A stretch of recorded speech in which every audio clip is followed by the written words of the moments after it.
Welcome to Storied Audio. Evan had always believed love could survive anything. He believed at the moment he met Cathy, the quiet girl with the soft laugh and the fierce loyalty to her family. She was the kind of woman who made the world feel gentle, and he loved her with a devotion that surprised even him. But love, he learned, could be shattered by betrayal. Cathy's brother, Darren, had been slipping into darker circles for months. Shady deals, stolen goods, late-night calls he never explained.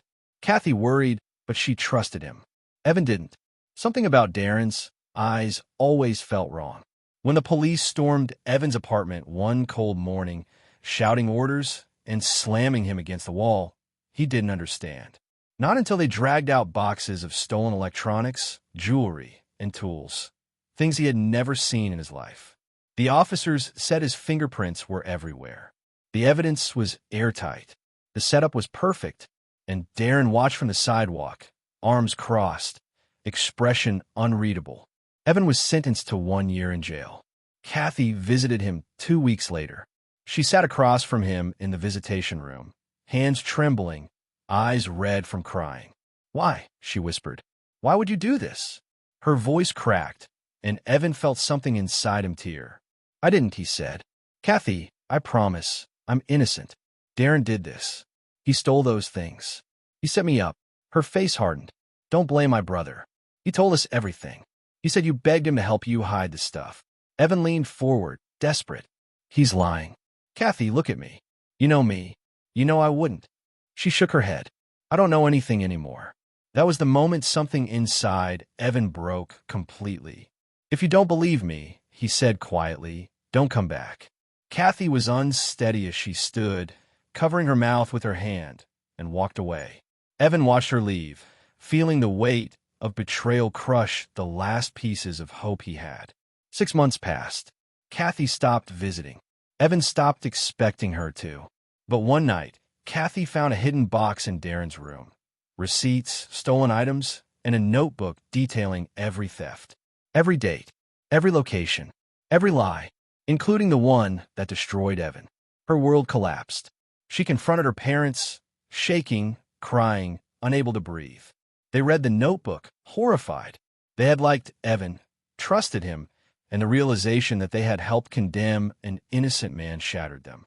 Together, they made the hardest decision of their lives. They turned in their own son.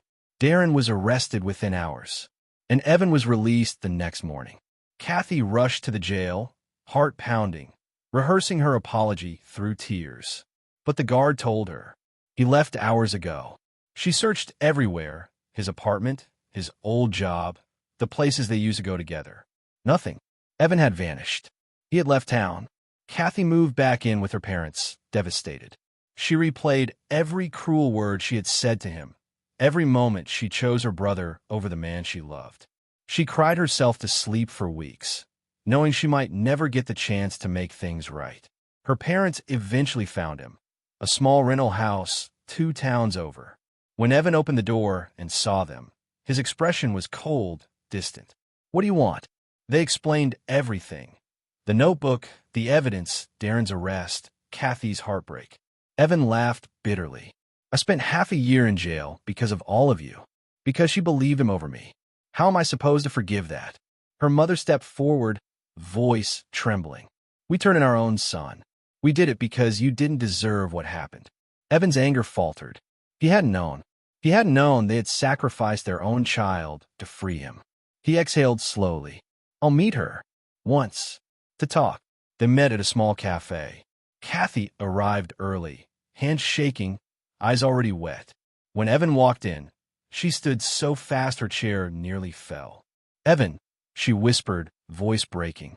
He sat across from her, silent. She burst into tears. "I'm so sorry. I was wrong. I was stupid. I should have believed you. I should have trusted you. I hurt you so badly, and I can't undo it. But I love you. I never stopped, and I will never betray you again." Evan swallowed hard. "I loved you more than anyone. But something broke when you didn't believe me. I need time." She nodded, crying harder. "Take all the time you need. I'll wait." A month passed. Cathy didn't call. She didn't text. She didn't show up uninvited. She waited. Then one evening, her phone rang. "Evan, would you like to go out?" he asked softly. She nearly dropped the phone.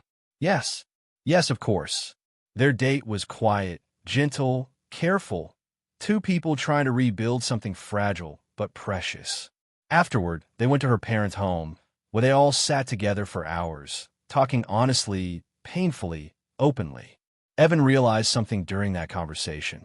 He still loved her, deeply, and she loved him with a loyalty she had learned the hard way. They began dating again, slowly, intentionally. They talked through the hurt, the betrayal, the fear. They rebuilt trust piece by piece. And one evening, months later, Evan held her close and whispered, "I never stopped loving you, and I forgive you for not believing me." Cathy kissed him. "I'll spend the rest of my life proving you can trust me." He smiled, a real smile, the first in a long time. A year later, Evan and Cathy stood beneath a small arch of white flowers in her parents' backyard, hands intertwined, promising forever. Her family treated him like a son, not out of guilt, but out of genuine love and respect earned through everything he had endured. Cathy's father called him the strongest man I know, and her mother hugged him as if he had always been part of their family. When Darren finally completed his sentence and was released, Cathy's parents made it clear he was no longer welcome in their home. The damage he caused was too deep, too deliberate. Darren moved away, carrying the weight of his choices, and though no one knew what became of him, they hoped he found a way to turn his life around. As for Evan and Cathy, they built a quiet, steady happiness, a life shaped not by the pain of the past, but by the love they fought to reclaim. Subscribe to the channel for more audio stories.